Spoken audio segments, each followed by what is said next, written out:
This is the video presentation of assignment 1 of COMP90018 course. Our group ID is 65 and the presenters are Mohammad, Nafis, Ahmed Fahmin, Utkarsh Sinha and Sheng Miao.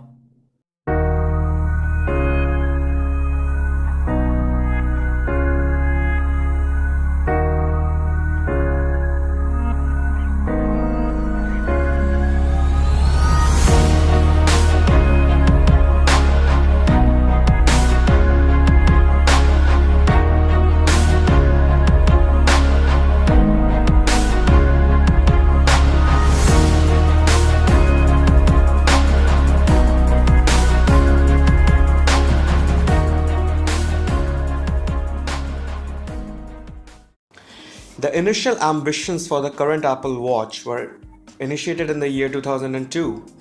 Johnny Ive and his team started studying the very dominant Nike watch's design at that time.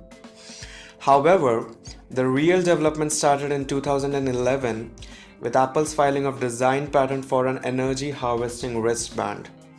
The patent also talked about a curved touchscreen and flexible glass. Health monitoring using sensors were really thought about and discussed well in this patent. Shortly after, another patent was filed in the same year. The design resembled a 6th generation iPod Nano with added hardware such as the accelerometer, GPS receiver, and a haptic device. The watch could also be paired with an iPhone, iPad, or a Mac. During the development phase of the Apple Watch, Apple went for advice and opinions from watch historians. As a result, in the later part of the year 2012, a very traditional looking digital crown was put on the watch. This smoothly solved the challenge of multi-touch on a small device screen. Genius. A year before its launch, features of the Apple Watch leaked to the public domain. People were engaged by its ability to receive and reply to messages, make calls, check maps, and have a pedometer and sensors to monitor heart rate. Finally, in 2014, Apple announced their first ever commercially successful wearable device, the Apple Watch. The vision was to create a dent in the way people stayed connected and active. Till now, Apple has released 4 versions of the Apple Watch. With the announcement of the first generation Apple Watch in the year 2014, it was finally in the market by 2015. Apple introduced in total 3 editions: Original, Sports, and Gold. The vision was that there would be an Apple Watch for everyone, where Gold edition focused the high-end users. The first generation Apple Watch uses the single-core S1 processor. It is basically a system on the chip with all the necessary components of the system. Apart from the single processor, another down part of the first generation Apple Watch was it didn't have any built-in GPS chip. Instead, it relied on a paired iPhone for location services. It uses a linear actuator called the taptic engine to provide haptic feedback when an alert or a notification is received, and it used for other purposes by certain apps.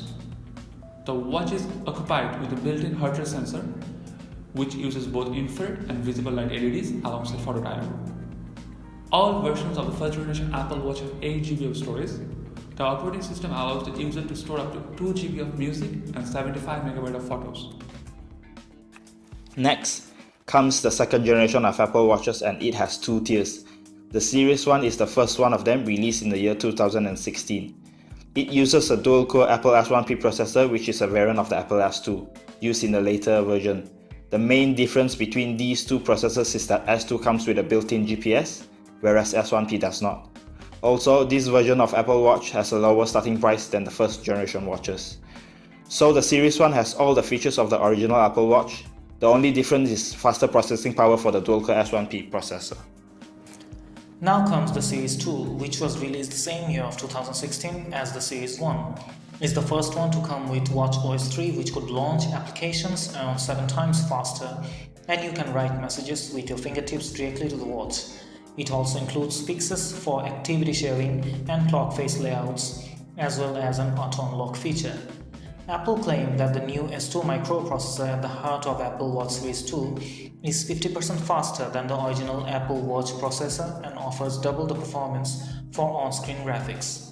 The built-in GPS is one of the major inclusions in the Apple Watch Series 2. It can keep track of your distance, speed, number of paces and heart rate when you don't want to take your iPhone with you. This version of Apple Watch is also water resistant to 50 meters, where the previous versions were only splash resistant. Apple claimed that the screen pumps out 1000 nits, making it even easier to see important information at a glance when outside on a sunny day.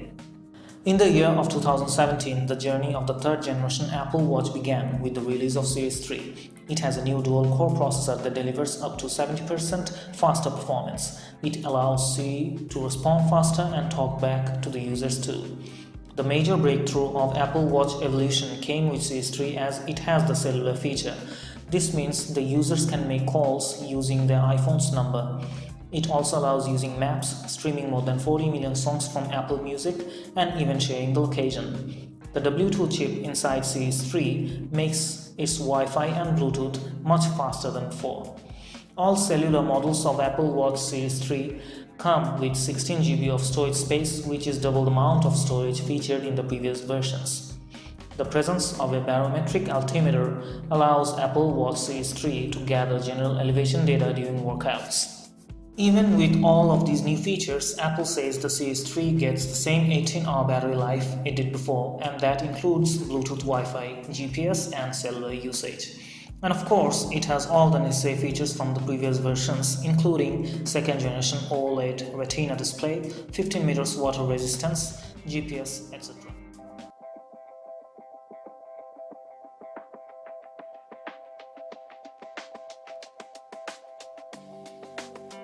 So I chose to buy an Apple Watch because it can get synced to my phone, so I can easily do my stuff. And I have always my watch with me, so I don't have to worry about like where is my phone and so on.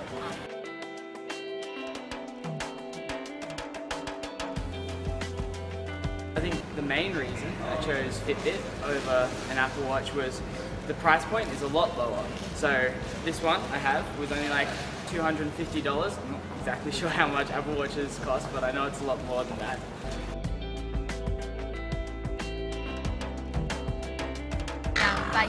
Like for example, like iPad and Apple Watch, I can connect it with my phone through Apple ID, which is very convenient. So like in case I forget phone or iPad, I still can access to whatever I save on them.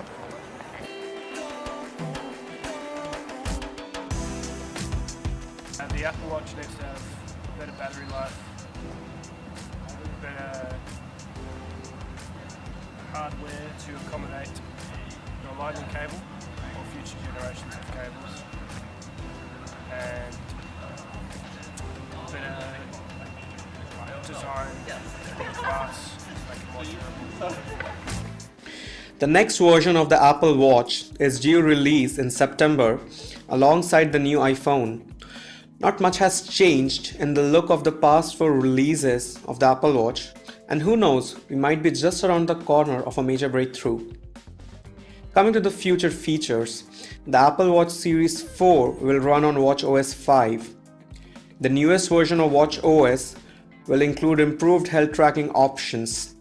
In addition to the previous features for workout, it is expected to come with yoga, hiking, and automated workout tracking. A new kind of connectivity, well, introducing the walkie-talkie. Apple Watch Series 4 will get a bump in battery capacity this year.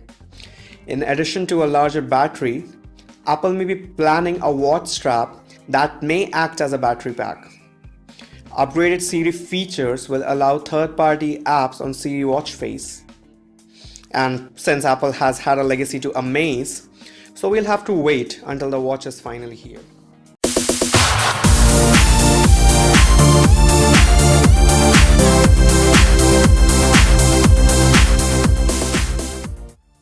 Today, I'm thrilled to tell you the Apple Watch is now the #1 watch in the world.